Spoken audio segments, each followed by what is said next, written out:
মঞ্চে শ্রীরামকৃষ্ণকে আমরা পেলাম।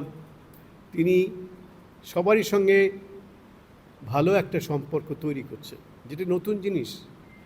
আমাদের হিন্দু ধর্মের মধ্যে এরকম কখনো ছিল না যে শক্তি সাধক সে বৈষ্ণবদের, কৃষ্ণের উপাসকদের ভালো বলবে না, আবার কৃষ্ণের উপাসক যারা, তারা শক্তি সাধক যারা, তাদেরকে ভালো বলবে না, বা শৈব সাধকদের ভালো বলবে না। এরকম বলা হতো। শ্রীরামকৃষ্ণের কথামৃতের মধ্যে আমরা পাব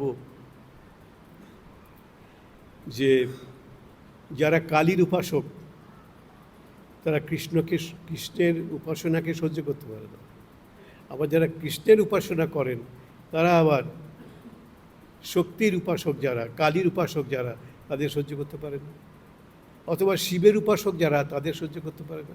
এই ঝগড়া বিবাদ, এটা ছিল আমাদের ধর্মের জগতের অঙ্গ। এই ধর্মের ক্ষেত্রে, এই সংঘর্ষের ক্ষেত্রে, বাংলাদেশে বলে সাংঘর্ষিক ক্ষেত্রে শ্রীরামকৃষ্ণের আবির্ভাব। তিনি কি করলেন? তিনি এই সকলের মধ্যেই, সকল ধর্মমতের মধ্যেই যে সত্য আছে, এটাকে নিজে উপলব্ধি করলেন, সেই মত সাধনা করে, এবং ঘোষণা করলেন যে সব মতের মধ্যেই সত্য আছে। এটা তার আগে আমাদের ধর্মের মধ্যে কেউ বলেননি। অন্য মতের সাধনায় যে সত্য আছে, সত্য নিহিত আছে, এটা এরা তার আগে কেউ বলেনি, তিনি প্রথম বললেন।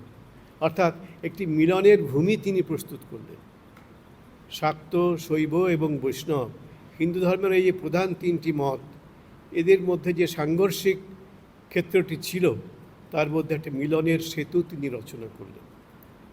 এবং শুধু হিন্দু ধর্মের মধ্যেই না, এই যে আমরা আজকে কেশবচন্দ্র সেনের কথা শুনছি বা পড়ছি, এই যে ব্রাহ্ম সমাজের সঙ্গে আমাদের হিন্দু ধর্মের একটি সাংঘর্ষিক বিবাদের ক্ষেত্র প্রস্তুত হয়েছিল, সেই মতটিকেও শ্রীরামকৃষ্ণ, তখন নতুন মত ব্রাহ্ম মত, সেই মতটিকেও শ্রীরামকৃষ্ণ শ্রদ্ধা করছেন, এবং সেই মতের মধ্যেও সত্য আছে এটি বলছেন তিনি।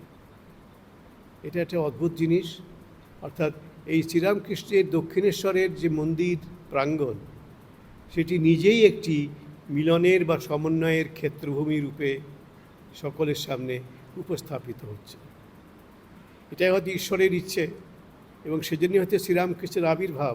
এই পরস্পর মতগুলির সঙ্গে একটা মিলনের বন্ধন তিনি ঘোষণা করবেন এবং নিজের জীবনে উপলব্ধি করবেন।